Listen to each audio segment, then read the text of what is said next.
जी नमस्कार, स्वागत है दोस्तों आपके अपने यूट्यूब चैनल हिंदी परीक्षा पर। तो हम लोगों का जो सीरीज चल रहा है जिसमें टेट कम रिक्रूटमेंट टेस्ट 2024 के हम लोग इम्पोर्टेंट क्वेश्चन आंसर को देख रहे हैं पेडागोजी के। इससे पहले वाले वीडियो में हम लोगों ने ऑलरेडी 10 क्वेश्चन को डिस्कशन कर लिया है। आज हम लोग देखेंगे क्वेश्चन नंबर 11 को। ठीक है, तो क्वेश्चन नंबर 11 है, what role does a teacher have in student centred learning. मतलब छात्र केंद्रित शिक्षा में एक शिक्षक की क्या भूमिका होती है, जो कि असम टेट के लिए हम लोग ये सीरीज चला रहे हैं। आप लोग कंसंट्रेट के साथ, और मैंने पहले वीडियो में बताया था कि यहाँ पे प्रैक्टिकल बेस्ड क्वेश्चन पूछे जा सकते हैं। इस तरह के क्वेश्चन आप लोग सॉल्व करने की ट्राई जरूर करें एक बार। ठीक है, तो छात्र केंद्रित जो शिक्षा है उसमें एक शिक्षक की क्या भूमिका होती है। तो इंफॉर्मेशन प्रोवाइडर होता है टीचर, क्या फैसिलिटेटर एंड गाइड करता है, सोल अथॉरिटी फिगर है, या फिर टेस्ट एडमिनिस्ट्रेटर है।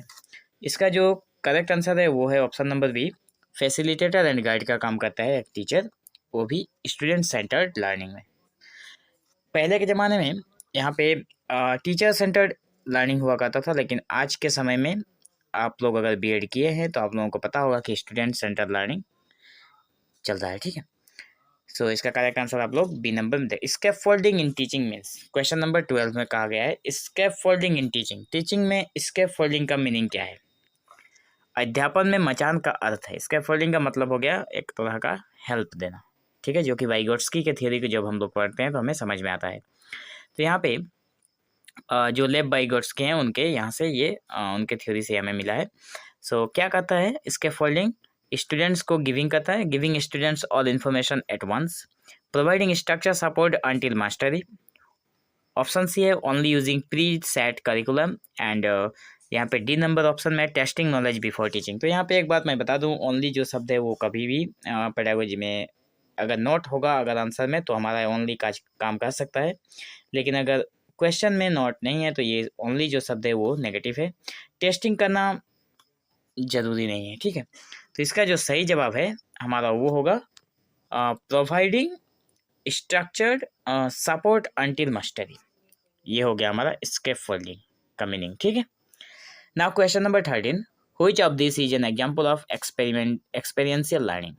मतलब कहा गया है कि इनमें से कौन सा अनुभवात्मक अधिगम का उदाहरण है। एक्सपेरिएंशियल लर्निंग का उदाहरण कौन सा है?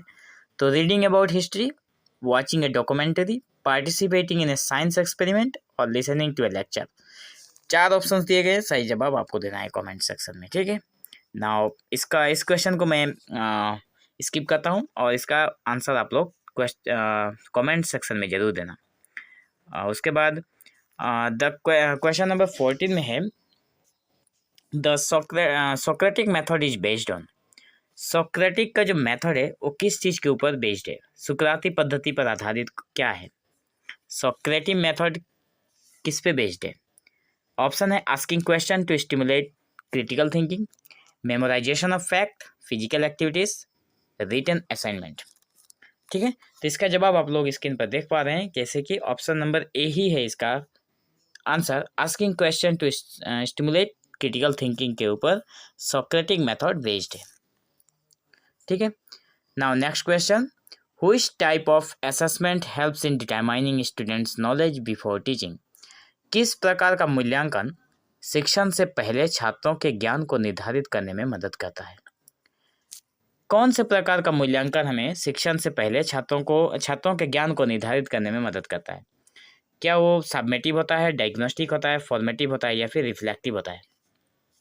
तो जैसा कि आप लोगों को पता होगा असेसमेंट तो 2 ही प्रकार के होते हैं, एक हो गया सबमेटिव और दूसरा हो गया फॉर्मेटिव। ठीक है, तो कह रहा है कि शिक्षण से पहले छात्रों के ज्ञान को निर्धारित करने में मदद कौन सा करता है? जो हम लोग यूनिट टेस्ट लेते हैं वो होता है फॉर्मेटिव। ठीक है, तो सही जवाब होगा इसका हम लोगों का फॉर्मेटिव, लेकिन यहाँ पे सही जवाब ऑप्शन नंबर बी डायग्नोस्टिक दिखा रहा है। ठीक है, थोड़ा रुकिए। कहा गया है कि किस प्रकार का मूल्यांकन शिक्षण से पहले छात्रों के ज्ञान को निर्धारित करने में मदद करता है। अच्छा, यहाँ पे क्वेश्चन अलग है। कहा गया है कि मूल्यांकन शिक्षण से पहले छात्रों के अंदर कौन सा ज्ञान भरा हुआ है, मान लीजिए आप कोई चैप्टर पढ़ाने जा रहे हैं, उससे पहले आपको समझना पड़ता है कि बच्चों में कौन सा ज्ञान भरा हुआ है, किस तरह का ज्ञान बच्चों के पास है।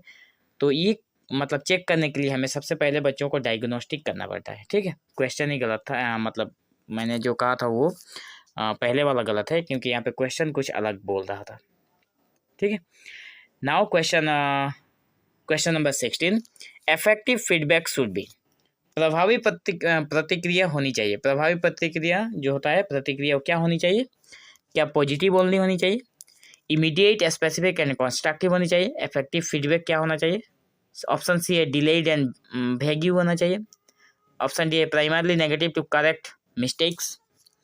तो जो 16 नंबर क्वेश्चन है इसका होगा option number B, immediate, specific and constructive होना चाहिए हमारा इफेक्टिव फीडबैक। जैसे हम लोग माइक्रो टीचिंग करते हैं, उसमें हमारा फीडबैक आता है, एक ऑप्शन है। तो इफेक्टिव फीडबैक कब होगा? जब हमारा इमीडिएट फीडबैक मिलेगा, स्पेसिफिक मिलेगा, किसी भी एक टॉपिक पे मिलेगा, किसी भी एक मतलब मान लीजिए कोई रॉन्ग पॉइंट हुआ है उस पर अगर मिलेगा, कंस्ट्रक्टिव होना चाहिए। ठीक है, now question number 17, what is the main purpose of A lesson plan? Lesson plan का क्या पर्पस होता है? पाठ योजना का मुख्य उद्देश्य क्या है? क्या यहाँ पे ऑप्शन नंबर ए है, to follow strict teaching schedule? क्या हमें लेसन प्लान में टीचिंग के स्ट्रिक्ट शेड्यूल को फॉलो करना चाहिए? To organise learning objective and activities? To keep track of attendance? क्या हमें सिर्फ अटेंडेंस के ऊपर ध्यान देना चाहिए, या फिर ऑर्गेनाइज करना चाहिए लर्निंग ऑब्जेक्टिव और उसकी एक्टिविटीज़ को, या फिर टू असाइन होमवर्क? होमवर्क हो नहीं सकता, ट्रैक अटेंडेंस होगा नहीं। यहाँ पे ऑप्शन ए और बी में डाउट है, लेकिन इसका सही जवाब होगा option number B, to organise learning objectives and activities. ठीक है, now question number 18, inquiry based learning promotes, पूछताछ आधारित शिक्षा को बढ़ावा देता है। पूछताछ कोई भी चीज़ है जो शिक्षा को बढ़ावा देता है। पहला है मेमोराइजेशन, दूसरा है स्टूडेंट्स क्वेश्चनिंग एंड इन्वेस्टिगेशन, तीसरा है पैसिव लिसनिंग, चौथा है टीचर लेड लेक्चर्स। तो पूछताछ आधारित शिक्षा को बढ़ावा देता है, कौन सी शिक्षा को बढ़ावा देता है? सो यहाँ पे करेक्ट आंसर होगा उसका हमारा स्टूडेंट्स क्वेश्चनिंग एंड इन्वेस्टिगेशन। पूछताछ मतलब इंक्वायरी बेस्ड होगा। तो इंक्वायरी कब होता है? जब हम किसी भी चीज़ को लेकर जब हम लोग पूछताछ आरंभ करते हैं, ठीक है, इन्वेस्टिगेट करते हैं। ठीक है, now question number 19, which learning theory emphasises rewards and punishment? कौन सी लर्निंग थ्योरी है जिसमें रिवॉर्ड और पनिशमेंट दोनों एम्फसाइज किया जा सकता है? कौन सा शिक्षण सिद्धांत पुरस्कार और दंड पर जोर देता है? क्या बिहेवियरिज्म है, कंस्ट्रक्टिविज्म है, या फिर कॉग्निटिविज्म है, या फिर ऑप्शन नंबर डी ह्यूमनिज्म है? ठीक है, तो दंड और पुरस्कार मतलब रिवॉर्ड एंड पनिशमेंट के ऊपर जोर देता है हमारा कौन सा? बिहेवियरिज्म। ठीक है, इसका सही जवाब होगा option number A, behaviourism. Now question number 20, Piaget's theory focuses on, Piaget का सिद्धांत इस पर केंद्रित है। पियागेट का थ्योरी किस चीज़ के ऊपर केंद्रित है, किस सिद्धांत के ऊपर केंद्रित है? क्या स्टेजेस ऑफ कॉग्निटिव डेवलपमेंट है, रिवॉर्ड एंड पनिशमेंट है, इमोशनल इंटेलिजेंस है, या फिर लैंग्वेज एक्विजिशन है? तो stages of cognitive development option number ए होगा इस क्वेश्चन का सही जवाब।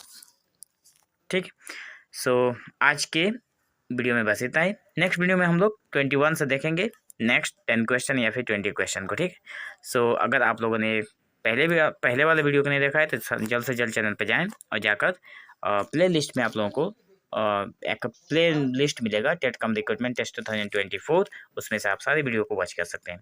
So thank you for watching this video, have an awesome day.